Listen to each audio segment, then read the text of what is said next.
Imagine creating a genre so powerful that more than 50 years later, the entire world is still dancing to his descendants. A sound that would inspire everyone from Burna Boy to Wizkid to Beyonce to Drake and countless musicians across the globe. But now here's the plot twist. Fela Kuti never set out to create a new genre. He was simply searching for his identity, and then he discovered what will change African music forever. Now this is the incredible story of how one man transformed jazz, high life, Yoruba traditions, American funk and political revolution into a movement known as Afrobeat. And no, Afrobeat is not the same thing as today's Afrobeat, which has an S at the end. So let's go back to where it all began. Let me take you back to October 15th, 1938. A baby named Olufela Olusegun Oladotun Ransom Kuti was born in Abeokuta, southwestern part of Nigeria. He wasn't born into an ordinary family. His father, a reverend called Israel Ransom Kuti, was an educator, a minister, and an accomplished pianist, and his mother, Fumilayo Ransom Kuti, was one of Africa's most influential women's rights activists and anti-colonial leader. So, growing up in a household like this meant two things. Education was non-negotiable, and standing against injustice was expected from Fela. Now, little did anyone know that these two values would eventually define Fela's entire career.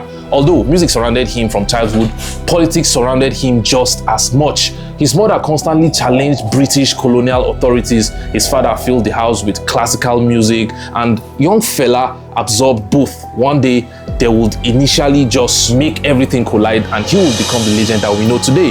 Now, in 1958, Fela traveled to London officially for the first time, and he was supposed to study medicine, but instead, he secretly enrolled at Trinity College of Music. It was there that he fell in love with jazz, the types made by Miles Davis, Charlie Parker, John Coltrane, and the improvisation fascinated him so much around this time that he would eventually form his band called Kola Labitos, in which their sound mixed jazz with West African high life, which was at then technically impressive, but then it was commercially unsuccessful. Something was missing. Fela later realized that he was trying to imitate Western music instead of creating something that was rooted in African culture. So he just didn't know how to fix it yet. Then came 1969. His band traveled to Los Angeles for what was supposed to be a short tour, but instead they overstayed their visas. Now, unable to perform publicly, Fela spent months meeting activists, talking to musicians, and also just networking with individuals. Now, one meeting changed everything. A young activist named Sandra Smith, later known as Sandra Isidore, introduced him to the writings of Malcolm X, Angela Davis, Martin Luther, and Black Power philosophy. And for the first time, Fela began seeing Africa through African eyes. He later admitted something shocking. I realized I wasn't playing African music.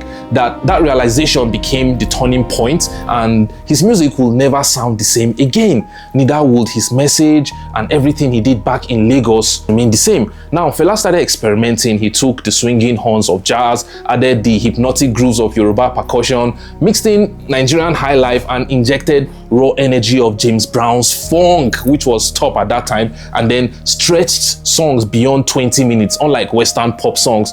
Those tracks weren't built around catchy choruses. They were journeys, like long instrumental introductions and the layers upon layer of percussions and explosive horn arrangements. All the call and response vocals improved every single detail about his music.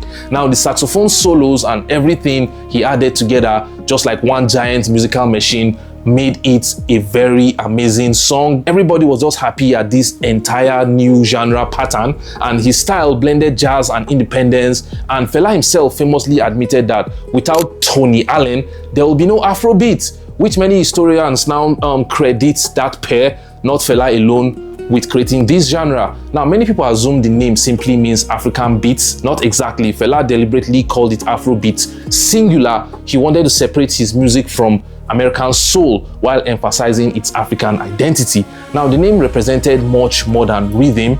It represented freedom, identity, resistance, and black pride. And today, people often just confuse Afrobeat with Afrobeats, but they are different.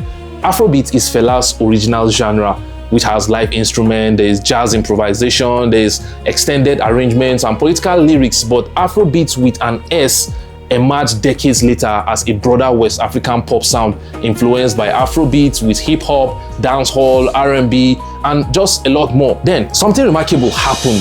Fela stopped writing songs about romance. Instead, he declared war on corruption, on military dictators, on colonial mentalities. He started talking about police brutality, economic inequality. Songs like Zombie, Coffin for Head of State, Shuffling and Shimlin, and Sorrow, Tears and Blood weren't just music. There were political speeches with a rhythm section. Now, every performance became a rally. Thousands packed in nightclubs, and there were people in African shrine that he built talking about these things. Now, people did not just dance, they were just listening, and there were debates about this. And the question about the authority of Nigerian leaders and the military government made Fela dangerous. Then came 1970s. Fela created something very unbelievable. He declared his communal home independent from Nigeria, and he called this place Kalakuta Republic, located on Agege Motor Road in Mushin in the heart of Lagos. Now it housed musicians, family members, a recording studio, and even a free clinic. It wasn't just a residence, it was an identity, a community built outside government control. Now the authorities viewed this at that time as an act of defiance. Then in 1977, after Fela released the song Zombie, mocking soldiers as people who blindly obeyed orders, around 1,000 soldiers stormed Kalakuta Republic and the compound was burned. Musicians were beaten, equipments were destroyed. Most tragically, Fela's mother, Fumilayo, was thrown from upstairs window, which she later didn't make it from her injuries. Now the attack became one of the darkest moments in Nigerian music history, but instead of backing down, Fela became even louder. Throughout the 1980s and the 1990s, Fela continued recording despite a lot of arrests, harassment, and imprisonment. He was detained repeatedly, yet he refused to often just soften his message, which he died in Lagos on August 2nd, 1997, where millions mourned. But more than a musician, we have lost an entire movement, lost a leader, but the music survived. His sons, Femi Kuti and Seun Kuti, carried Afrobeat into a new generation, and artists around the world began sampling his music in hip-hop, in jazz, in rock, in electronics, and in a lot of other genres. Everybody wanted a piece of the sound Fela had invented. So today, you can hear Fela's influence almost everywhere. Burna Boy has openly credited him as a major inspiration. So who gave Afrobeats the name? Was that developed in Africa, or did the States put that on y'all? Let me explain it to you. Afrobeat is Fela Kuti, legend called Fela Kuti. Wizkid, Mr. Easy, Davido, Tems, and even included in this list is artists like Beyonce. Nas himself said he sampled some of Fela's records, and many others have drawn from his musical legacy through collaborations, samples, or even stylistic influences. Yet, despite all that, there is still only one Fela. His music wasn't designed for algorithms. He wasn't made for TikTok. He wasn't chasing radio hits. He wasn't even doing this because of what people think.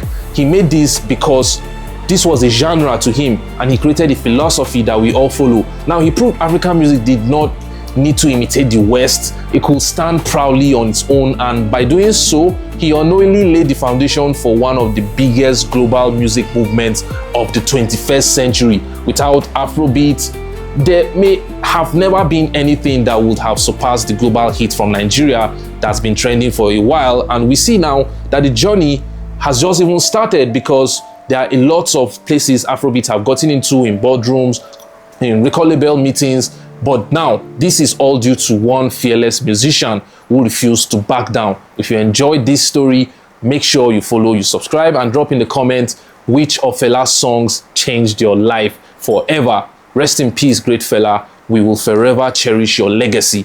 Subscribe for more videos like this.